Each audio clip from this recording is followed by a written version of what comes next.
Hey, and welcome to Matt and Jess TV. I am Matt And I'm Roast. Jessica Bun Bun. We are here with our reaction and review for The Testament Season 1, Episode 6. Mhm.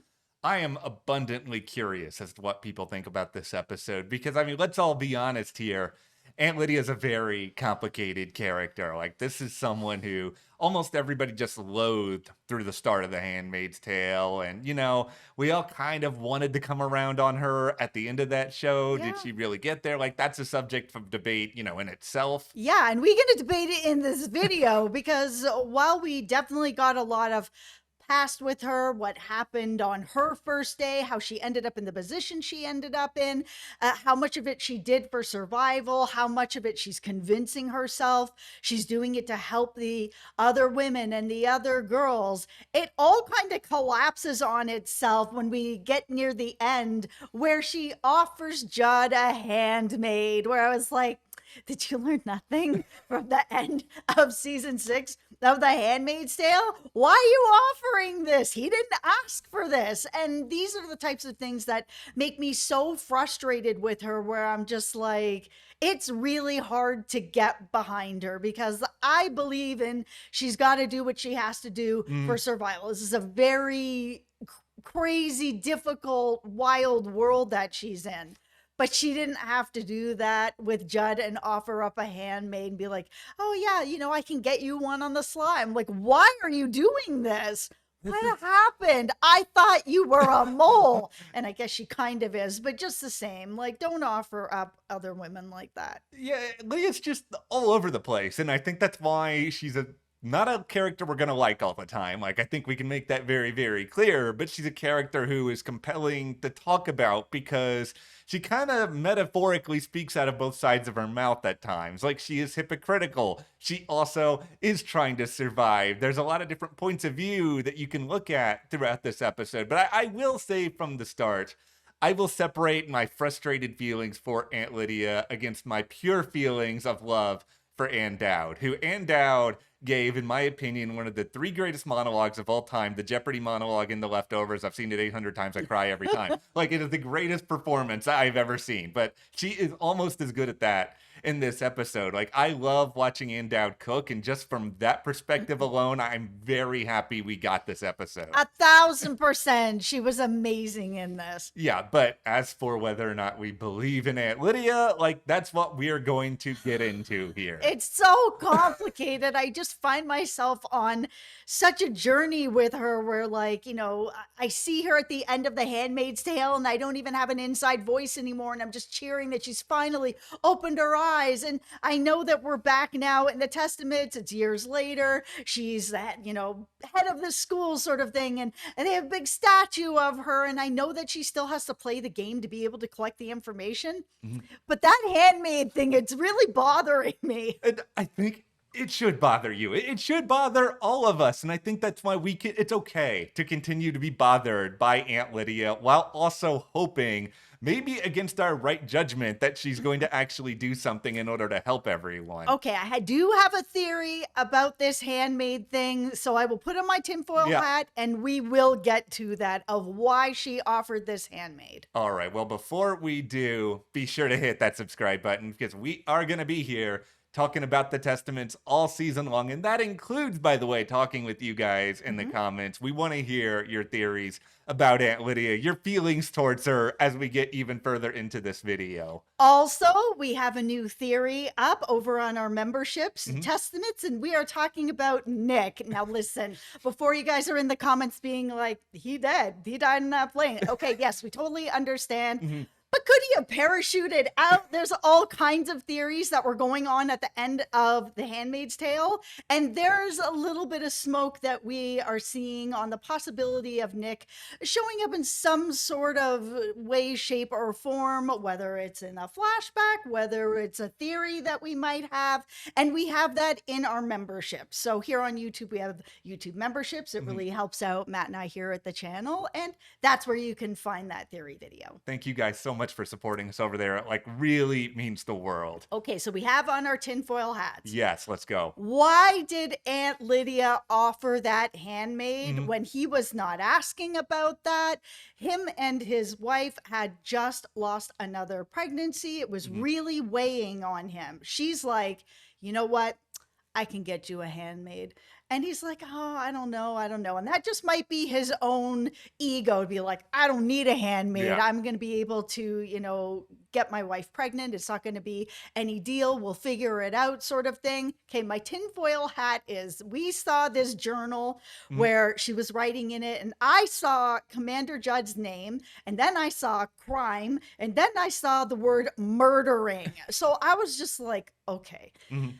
if she's offering this handmaid after everything that happened at the end of the Handmaid's Tale, then I'm starting to feel like maybe Judd is murdering his wives because there's no divorce here. So Mhm. maybe he's been trying to have a kid, he's unable to, and when there's too many mishaps here where he loses too many children, he's killing off Mm. his wives, and she knows about it. And if she knows about it, then she might be like, okay, I don't really want to send in a handmaid, but maybe if there's double the women that are in there that are trying to get this kid, no more murders will happen. And that's what I think is happening. I Why else is murdering in that journal? I like that idea more so than any sort of idea I had in my head when I was trying to figure out, okay, why is she saying this about a handmaid? Because, yeah, I did think about, oh, is this an ego thing where she knows that he's just going to turn it down anyway? I thought about, is this just Yeah, her? maybe. Yeah, is this just her trying to put on a pretense of appeasing him? Because we saw some of that in the past. But I do like the idea more. And I think some of this is due to my own just sort of possibly lost hope here that Aunt Lydia is going to really turn something around and make some change. Like, I do like the idea that, oh, she is sort of putting stock in everything at this point, and there's direct evidence of that. Like, you really went into that book. Like, that's something that Lydia in the past did not have. So if we are to draw like a little line of delineation between past and present Lydia, the fact that this Lydia is doing something, like, it remains to be seen what it'll amount to, but she's at least documenting for a reason, right? I was actually really shocked to hear that the aunts are allowed to write. Mhm. I'm shocked that any women are allowed to write at all. I kind of was hoping that they would give more reason Mhm. on why the aunts are allowed to write, because they're not teaching the girls how to write. They're not allowed. They're Mhm. not teaching the handmaids how to write. They're not allowed. So why are they allowed to have that privilege at all? It was actually shocking that the men are this lenient to be like, you know what? You guys are allowed to write. You guys are also allowed to smoke. Like, that was also really shocking to see, because it's, is your body not supposed to be a temple of God? Why are you allowed to smoke? It's really Nobody should be smoking, by the way. no, no, of course. This really cements further the complicated relationship between Judd and Lydia that sort of plays out throughout this episode. Because, I mean, there is clearly enough trust that exists between the two of them that Lydia feels like she can get certain things by him, whether it is the ability to write, whether it is the very, very surprising sight of them smoking. It's like these things that you would believe, all right, they're not going to let women in Gilead do this. And yet here are the aunts doing it. Like, I think they really tried to show us in the past that, all right, Lydia is bending over backwards to try to show to Judd, hey, I'm a team player for you guys. I'm willing to do whatever it takes. And, no, regardless of whatever her motivations are, Judd is seeing, like, was that enough to then justify everything that we're seeing in the present, that he trusts her to that extent? The other thing that's really strange is it feels like there's the Handmaid's Tale then, now that we've gotten this backstory Mhm. where it started with Lydia and Lydia, working her way through Judd, doing all the things that she did to prove herself that she could then be part of this new group of women that were going to get the other women in line, is Mhm. basically what they are.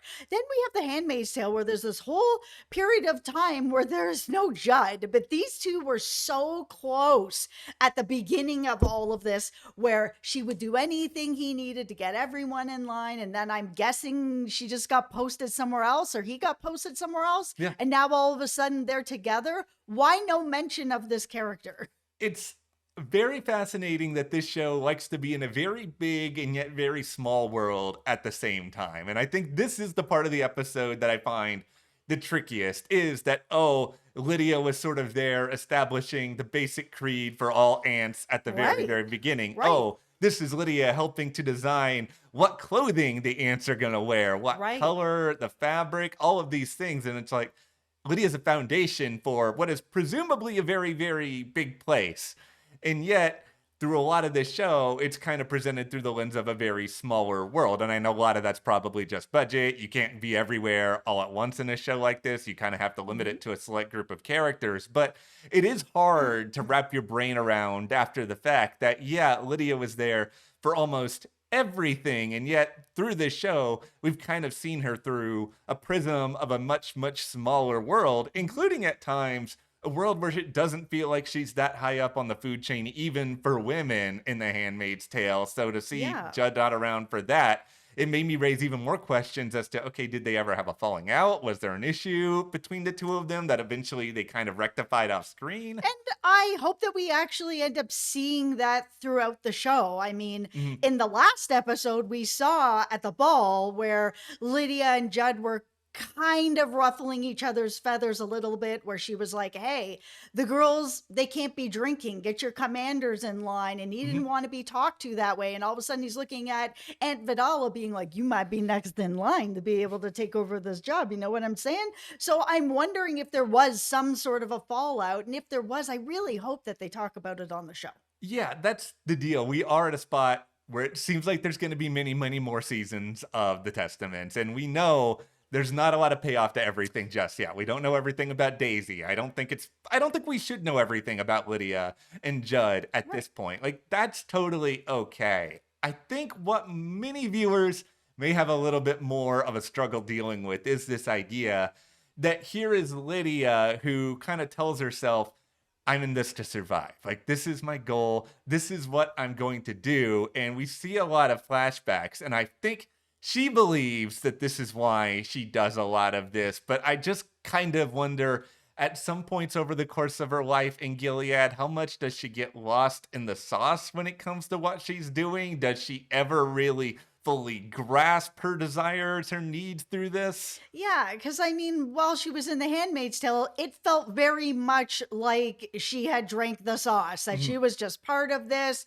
and that's the way it is. And now we're seeing in Testaments that oh, it's all been part of survival, and she has to do what she has to do to be able to get into the position of what little power she possibly has to help steal these women and steal these girls to be able to deal with Gilead and the world that they're in. But man, back in Handmaid's Tale, she had me convinced that she was completely buying into everything and that it wasn't all just for show, because she's also doing it when nobody's around. So I'm very confused on it. I'm going to, I guess this is a tinfoil Oh, hat. all right. This is what I would imagine. And I don't even know if this is what was going through Lydia's head. And Lydia may not even know fully here either, where in the early days, she was buying into this very much for survival. I mean, she Yes. tells us that. So that's abundantly clear. But then as things kind of devolve more and more and more, she might have just kind of gone into a place of utter hopelessness where I don't like it, but she may just be thinking, all right, this is my life now. I'm going to do whatever I'm told. I'm going to buy in fully to this, regardless of whether or not I believe in it. And then as The Handmaid's Tale kind of goes on and we get closer to the end, like maybe in her own bizarre Aunt Lydia way, she starts to like get an inkling of hope and starts to remind herself of what she was originally in this Mhm. for. And I think because she probably doesn't want to justify in her head everything terrible that she has done, because she has done a lot. She Yeah. probably wants to retroactively kind of sit here and be like, everything I did was for survival, because how do you get up in the morning otherwise? Yeah, because it truly does feel like that's where she started. But watching The Handmaid's Tale, that is not where she was during that period of time. It felt like at that time, she was really like, things aren't going to change. I'm not going to be able to just survive this. I'm going to end up having to really buy into this, or I'm not going to be able to sort of thrive in this world in any kind of way, because some of the things that she did and having to sort of be convinced over and over and over again of like what was happening to these girls she's trying to protect. It took a long time to convince her that any of that was real. And that is not the same Aunt Lydia that we just saw on that, first day in the stadium. I will say my favorite scene, and I say favorite while also feeling uncomfortable about it because this was so unbelievably dark, is yeah, we are in this stadium. And by the way, I don't ever want to go to a stadium after watching this episode. Not that I really like going to stadiums anyway. I kind of don't like crowds, but just we're in this stadium. She has to prove herself by taking part in just this terrible ritual of taking out women. And she's up there, and who is standing before her? Vivian, aka later on Aunt Vidala, and she is told, "Oh, you have to take this person out." She didn't know that's who she was going to be taking out before she got up there, but that was just so unbelievably chilling. Yeah, I was waiting for the moment that she actually was going to try to take that and turn it on Judd or anybody Yeah. else. Like, I felt like there was very likely going to be blanks in there, because what commander is going to round up all these women and put them in this situation and then give them that power? I was like, there's no way. Like, you guys have got to be a bunch of idiots if you're going to give her that and she's not going to turn around and be like, oh, now it's on. See you later, Judd. But her deciding to go into the stadium, and then, of course, Vidala did not end up going, and now we know that they are working together still. It brings up a very interesting past of the now where they are, especially with Judd targeting Aunt Vidala to be like, you know what, you could be the next in line. We get Aunt Lydia out of here. After what Aunt Lydia did, now it's like, oh, why wouldn't she be looking at that? To kind of be like, you know what? She did me dirty on the first day. She almost killed me. It's really, really funny how everything you said about it's obvious that there are blanks in there, like you're 100% correct. And They're yet not going to give her, there's no way they're going to give her, no way. they still rope-a-doped me in the scene. Like I knew that I know you're right, but as I was watching it, I was just like in this weird state of denial. And when the blank actually came out, I was somehow still surprised. No, I was just like, as soon as they handed it to her, I'm like, there is no way that there is anything in this. Yeah. And if there is, why isn't she taking that shot right now I to know. just be like, I'm going to die anyway, so why not take out this guy while I'm going out? It was just, that scene was so good. It just sucked Oh, me it in was so entirely. good. But yeah, everything you're saying about the Vidala relationship, though, like this is what makes this entire sequence so juicy, because I So understand. juicy, the drama. Yeah, there could be a negative perspective on this. It's like, oh, it's very convenient that Lydia is working with this person she was working with at the very, very start. Small and big world. I get it.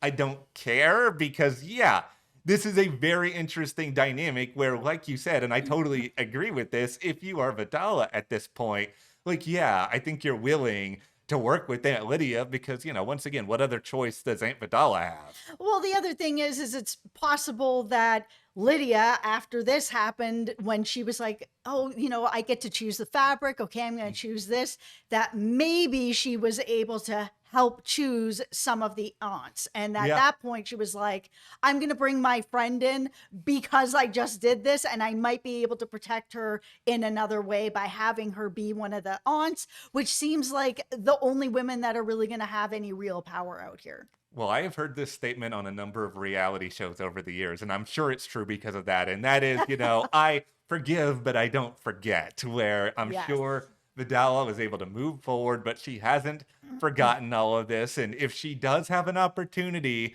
to maybe go up a little bit, and I don't know, with more power, does that come more safety? Is that really a powerful motivator for her to eventually just get one over on Aunt Lydia here? There is no safety in this world No. for women. It doesn't matter. It's all just a dream, a game, a bunch of fog on these women. I mean, a lot of the girls are like, oh, I'm going to be a wife, and then I'm going to have all this Yeah. power and run this household, whatever. And you don't have any. You still can't read or write. I think it's also a matter of time before Lydia's book ends up being found out. Like, this is totally Yes. in a By sort of, Aunt Vidala.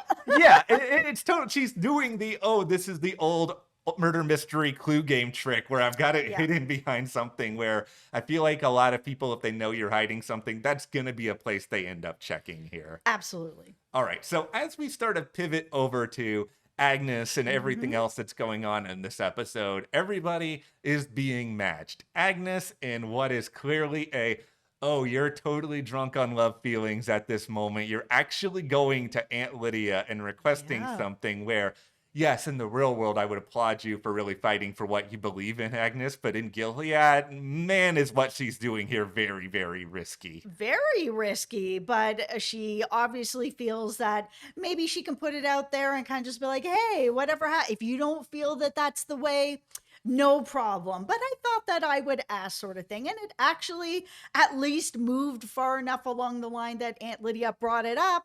But we saw Aunt Vidala showing up at her house at the end of the episode. Show of hands. Is that person Garth? No, it's not Garth. I don't think it's Garth, but you let us know. Do you think that Aunt Lydia actually got Garth through? Well, this is the thing. After watching a whole episode where Aunt Lydia says at nauseum that, oh, she's trying to make sure that these women are tough so that they can be safe, it really just felt like this was all foreshadowing that Aunt Lydia is going to end up giving Garth to one of her friends or something like that, where it's going to be, oh, he's still around, but Agnes isn't going to be with him. And so this is going to be yet another hardship that Agnes has to endure because she has to be hard in this world to survive. I 1000% agree. I feel like now that she knows that Garth is someone she wants, and she's got to make sure that she's hardened so that she can survive this world, because the minute that the women start to soften up, everything goes sideways. Okay, I think that Garth may end up here with Becca if I'm really starting to think a little bit about it, because Lydia already had this Mhm. conversation where it seems like Maddox is like the only commander that's seriously interested, and that's clearly a very bad dude based on what we saw already. Mhm. I think Lydia, a part of her MO, she's protective in her own way that doesn't always make sense to us, but I think she wants to protect Becca from that guy. I think she could kind of rationalize to everyone else, okay, here's a young commander. This helps to ensure that Becca is out there. She will be able to potentially provide new children with Garth. This is kind of sort of a win-win for us all. I could see that happening. Yeah, and it just feels like that's, I'm not going to say anything with poor Becca at this point is a win in Gilead, because I think we're all just No. feeling for her time and time and time again. Yeah. It's also really heartbreaking in a way that, Agnes, good for you for being brave enough to talk openly about your feelings for Garth. That's something that really shows a lot of trust. But having to talk about it with Becca was just like, oh man, like that was the only thing I was thinking in that moment. Yeah, I felt so bad. But I mean, obviously, to be fair to Agnes, she doesn't know Mm. that her best friend loves her. So this is what she would do. This Mhm. is, you go to your best friend and you pour your heart out.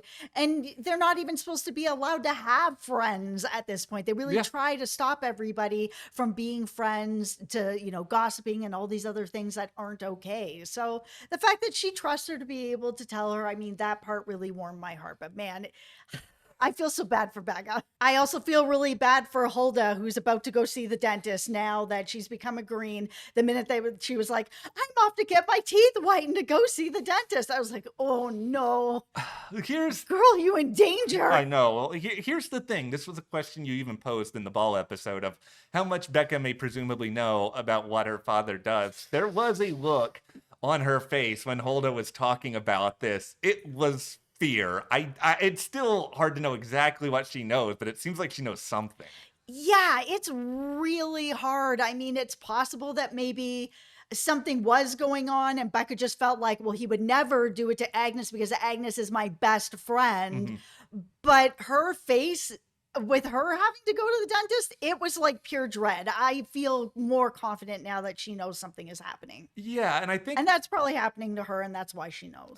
yeah, it's all unbelievably horrible. And I think we come out of this Yes. episode at this point, like feeling a lot of emotions for different people. Where with Lydia, yeah, we're feeling a mixture of things. We want to believe that maybe she can help some people. She clearly has some resources, but how far is she willing to go in order to do all that? Listen, her offering up that handmaid better be for a good reason. You better be saving people's lives with that. And I think both of us feel even more confident now that Judd is just absolutely a bad dude. Judd's name, crime, and murdering was Yeah. in that book. I like paused it and like watched it an unhealthy amount of times. When I saw murdering, I was like, oh, this is not good. This is bad. No. Anything that starts in M and ends in erder, not good. No, very, very not good. But now we kind of have layer upon layer being added to the mystery here of, all right, how much does Aunt Lydia know when it comes to Mayday, connected to Yes. Daisy, connected into Agnes? I hope these next few episodes add a little bit more clarity on that. Because that's the thing too with this journal. It's like, okay, that's great that she's documenting Yeah. all these crimes of all these commanders,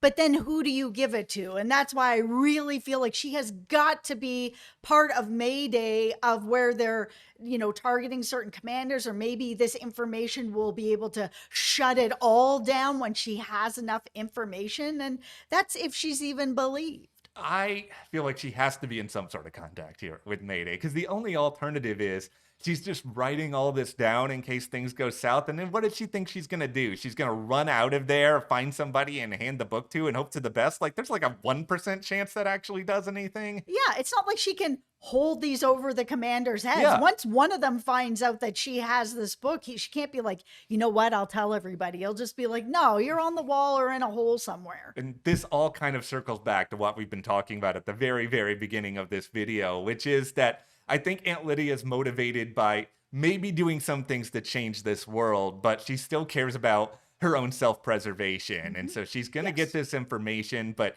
is she going to go so far as to give it to a lot of people to risk herself? No, she's going to be very, very careful. And that probably means doing more things we all don't like. Oh, Lydia, you take me on a journey. Every season I watch I you. know, I know, but that is where we are with the Testament, season 1, episode 6. What are you guys feeling about Lydia after all of this? Let us know. And as Jess said earlier, be sure to check out our memberships by joining there. You can see our Big Testaments Theory video all about Nick. It's a lot of fun. Thank you so much for your support, and we'll see you here next time.